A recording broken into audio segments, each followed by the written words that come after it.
We shall commence this module by discussing budget theories in brief. Broadly, in economic literature, there are two theories of budget: the classical balanced budget theory and modern managed budget theory.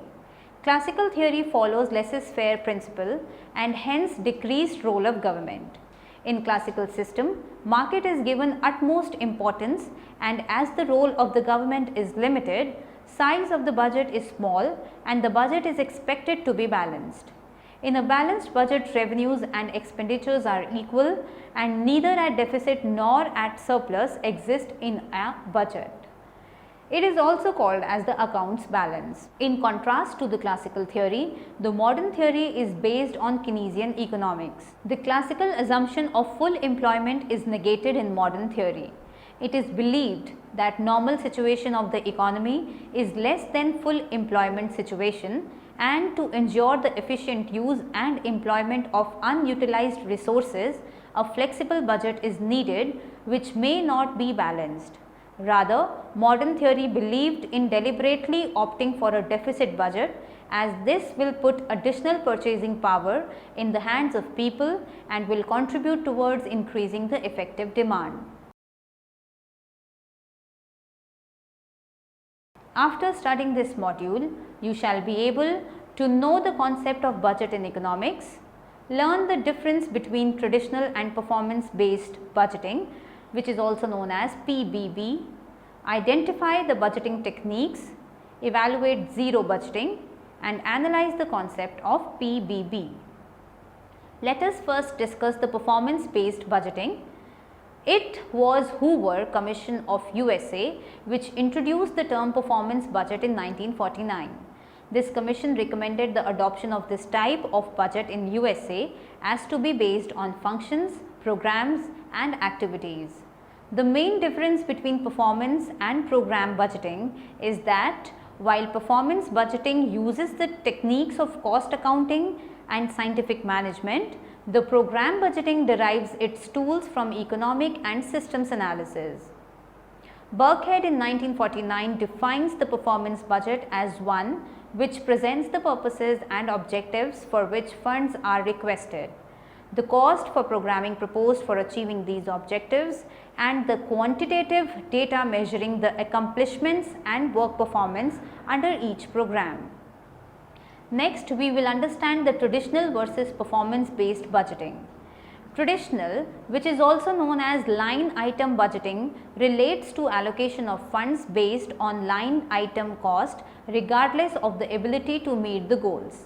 Accountability is for use of inputs. The line item budgeting involves focus on inputs, staff, equipment, supplies, etc. The budget justification is based on new initiatives in the budget and or increase in line item cost and incremental approach. There is lack of attention to results or impacts of programs or performance. Managers are encouraged to spend, not to economize or innovate. The accountability criteria involves keeping spending in line with budget. There are detailed controls and rigid appropriation rules.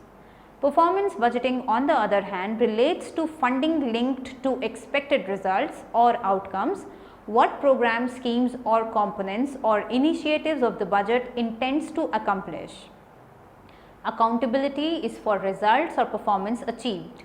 Performance budgeting focuses on results funding outcomes rather than inputs alone. Assessing results by measurable indicators, holding managers responsible for performance, giving flexibility to managers to manage and innovate, and having a medium term and long term view of use of resources are some of the significant features of the performance budgeting system which enhance the performance of the departments. PBB methodology is not new but involves major changes in the format of the budget by placing more demanding standards on project designs and planning. By mapping the expected results in advance and by tracing to what extent these have been actually met, this budget format is also a versatile decision making tool. PBB seems to be a tool to trim down the organizational and to cut spending, but it is not so. While efficiency is certainly to be expected from feedback on performance, PBB does not necessarily sanction a failure to meet targets with resource cut. Rather, PBB will focus on the question why performance was below expectancy and enable managers to detect deficiencies. Nor does it expose project directors to disproportionate responsibility by penalizing them for sub-projects or schemes that have not met desired results. Expected results are not to be understood as unchangeable or permanent targets of production that one would find in commercial enterprises. Performance-based budgeting aims to improve the efficiency and effectiveness of public expenditure by linking the funding of public sector organizations to the results they deliver, making systematic use of performance information. Performance-based budgeting should not be seen as an isolated initiative. It should be viewed rather as a part of a set of broader reforms, often referred to as managing for results, designed to focus public management more on results delivered and less on internal processes.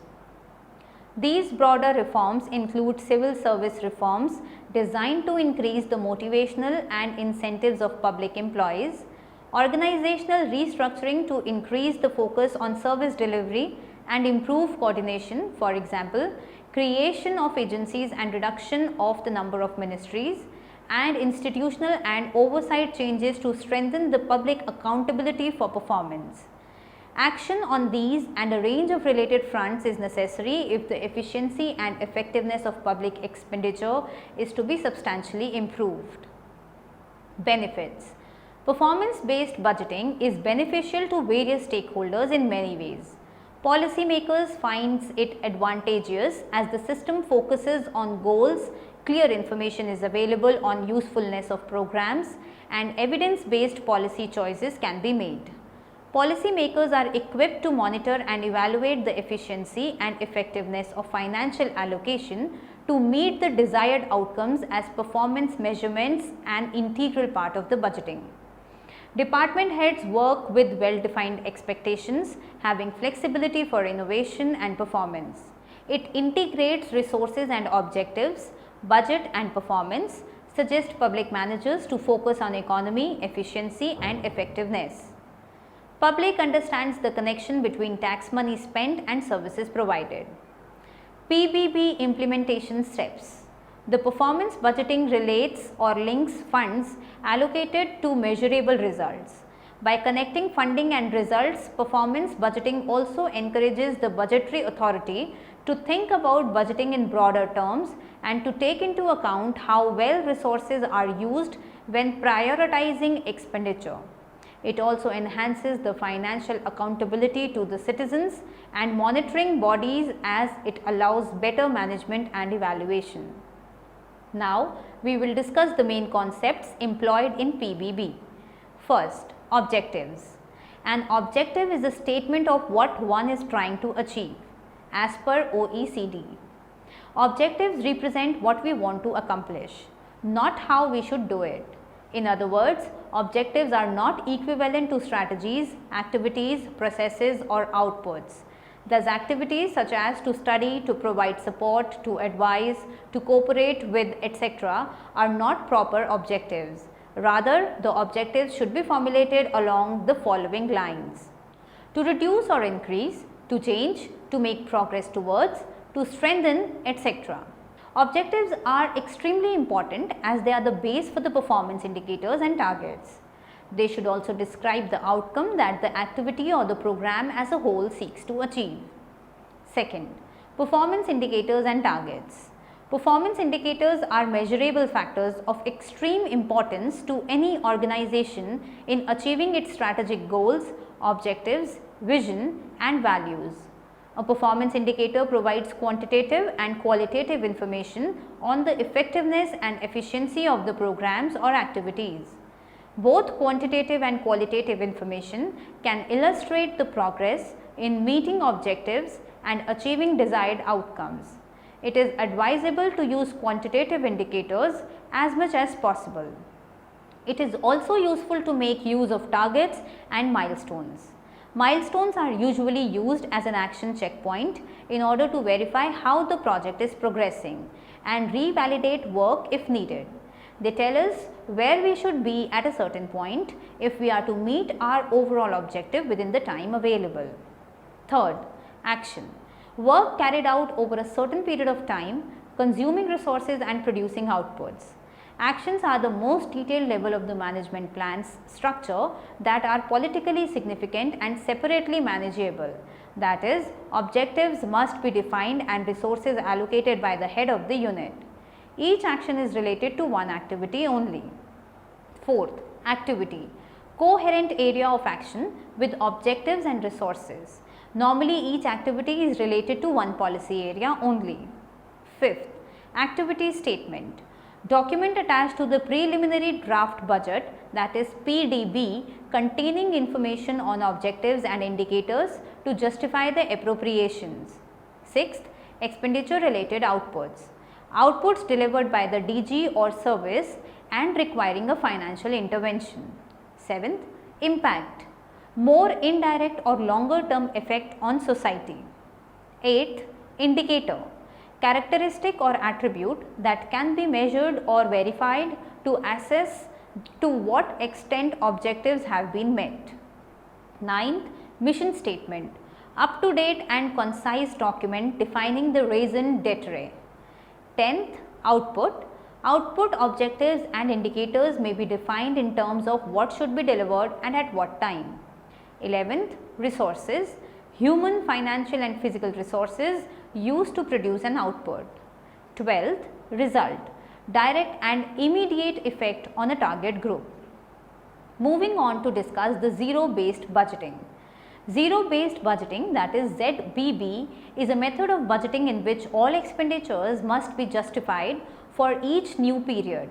Zero-based budgeting starts from a zero base and every function within an organization is analyzed for its needs and cost. Budgets are then built around what is needed for the upcoming period, regardless of whether the budget is higher or lower than the previous one. The budget should be appraised occasionally and the request for grant of funds should be properly reviewed. Generally, in practicality, there is a tendency to scrutinize only the changes particular budget items rather than to extend over every aspect of the whole program structure. The past levels of expenditures are taken as given and only new additions to or reductions from the past outlays are examined. This type of budgeting is called as incremental budgeting. Since every outlay in the budget has some attainment objective, either short run or long run, it is necessary to regularly examine the expenditure components in the light of anticipated results. In case of budgeted expenditure having been associated with long-term objective, the time-bound expected result component should be examined occasionally. This is what is done by zero-based budgeting. Zero-based budgeting means that while framing the budget for the ensuing year, one should start from 0 point instead of treating the current budget as the starting point. Let us now summarize what we have discussed in this module.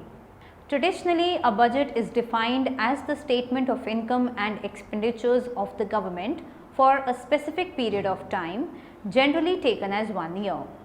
With time, responsibilities of the government are increasing manifold, which has resulted in increased importance of budget.